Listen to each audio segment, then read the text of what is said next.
Dichroic Glass Man here. Piggybacking on the previous video where we took a step back just to kind of look at this idea of this pyramid while I was cutting up the glass. Well, in the previous we talked about the little model, the little set that we set up with the cloth hiding it. Well, check it out, folks. This is where you can get really creative. It was a very pretty palette with the underlight on the previous video, creating a really neat mood effect.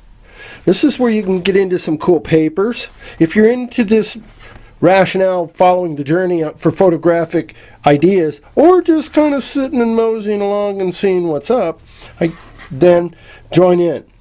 Now, at a picture framing shop, this is called matting.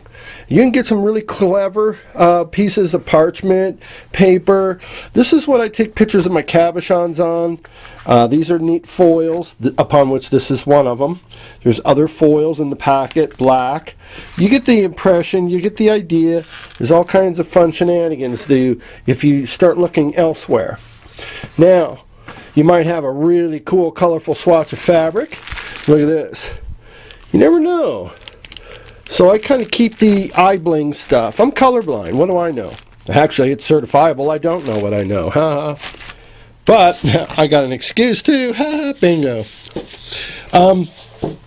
So I kind of keep little things in this baggie. What they do, these little things, is, oh, yeah, I got an idea. You know, it's that kind of talk in my mind that things inspire me. I encourage you to keep a bag of things energetically, the eye bling, the sequences, the combination, the Celtic, the whatever, the flower of life. Stick them in a baggie. Just by having this baggie full of ideas and feathers and jewelry and yada yada, it brings you into that mindset, into that closet where you're reaching for your own ideas that are velcroed on the walls of your mind. Just little things waiting to be picked and plucked. Well, put them in a bag. I tell people, inspire yourself, surround yourself with whatever it is that does inspire you, that triggers you, that sensory triggers. Peacock feathers really do trigger me, and I got a bouquet of them sitting behind me. In other words, a bunch of them in a jar. But that's the point. Whatever it is that brings you into the eye candy bling, childlike mind of imagination, inquisitive discovery, innocence, and wonderment and wandering. These are the aspects we're talking about. And yes, it's woo-woo. Get it. I got it. This isn't logical. It doesn't make sense. But does all art make sense? And why are you watching this anyway? So art is fun, and because you can do things that don't have to be. There is no rules. So all I did was I pulled the thing up, the whole assembly of the tape, the roll of tape. I keep saying a piece of tape in the previous video. The roll of tape is underneath this as my base, so I can kind of lift it up and not be fudging around the lights and this and that. But it does create this really nice mood lighting. Now, if you create your backdrop, gravel, outside on pavement, splats, sand, you get the idea. You get to create a lot of effects. Let's turn the light off. Let's see if we accomplished anything with all my jabber. Okay, we turn off the overhead lights. Cha-ching. Yes or no? It's up to you. It's not as believable as it was before, but yet in some ways it's kind of cool. And maybe it's too much, and maybe it needs to be, and maybe it needs to be, and maybe it needs to be. We don't know.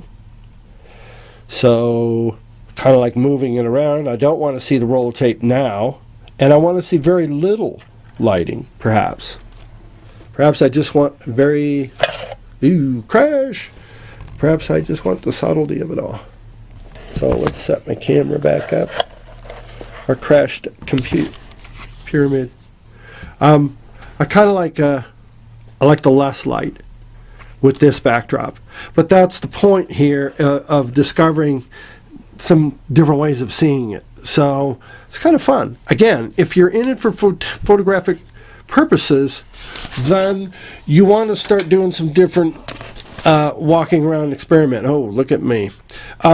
Perhaps put a mirror underneath here, and then again you're going to get total refraction. But these are the kinds of things along the way, on your own, you could experiment with, if you have a pyramid, a dichroic, and they will be listed for sale. The kit, I will not be selling at this point finished, assembled pyramids that I know of. Right now, just cutting up the glass for the kits that'll be coming here any day now. But you're going to be, once you have a pyramid, you're going to be experimenting with all kind of optical ideas that you might have. And that's the purpose of the journey of what we're doing, the dichroic, optical, dimensional ideas along the way, talking about breaking things apart. Let's see what it looks like if we add blue, green, squares, and rectangles. Let's just get, well, I'll be talking for you. I'm the chatterbox. I'll be talking, and you could be talking, of course, on the other end, telling that guy to shut up. But this is where, oh, that's a kind of a pretty. Let's turn the light off. Let's see if we get anything. Okay, let's kind of cover up our tape, and maybe even use our cloth, kind of swing it over for a second. And do we want that little right there? I don't know. I'm not upset. I'm not mad at me. That's a pretty scene. In the background over here, it's reflecting on other dichro. So I'd have to put a black mat behind me, which you can. There's a brush, but now I see the brush. Now I don't see the brush. But now I have to. So these are things you got to think about as you create your scene and your set. And if you're just doing it for a minute, just to create an effect as you go, what I do encourage you, if I like this shot, I can take the shot, but you want to remember of taking the shot of how you got there. Take the whole shot with the set, with everything in place. You might want to take 2 or 3 shots. So with breadcrumb mentality, it gets you back to the scene wherever the scene was that the beauty is coming through. And turn off the lights again. Reenacting the scene. Voila. Now that effect that we captured, thinking we'll never be able to get back again, that's my monitor in the background. How crazy.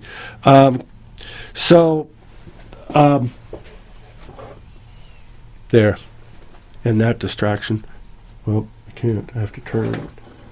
So there's all kinds of fun things to be done in the idea of dimensionality, twisting and turning the pyramid, just to get that ever so subtle change as I walk around this thing just a little bit. Haven't moved the pyramid whatsoever, but yet the angles and tangents are changing, going over the top.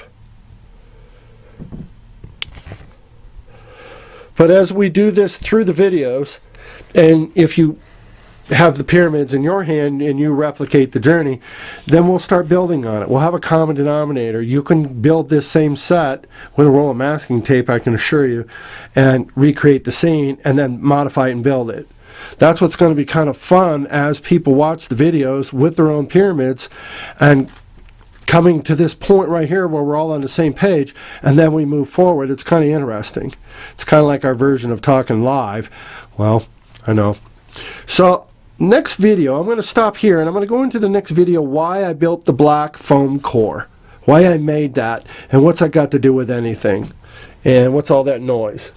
Let's break everything down for your benefit. I'll sell you the glass. You're going to, and teach you how to do it. Of course, you already knew how. Just going to remind you. And the rest of the invention, that's yours. Bye-bye.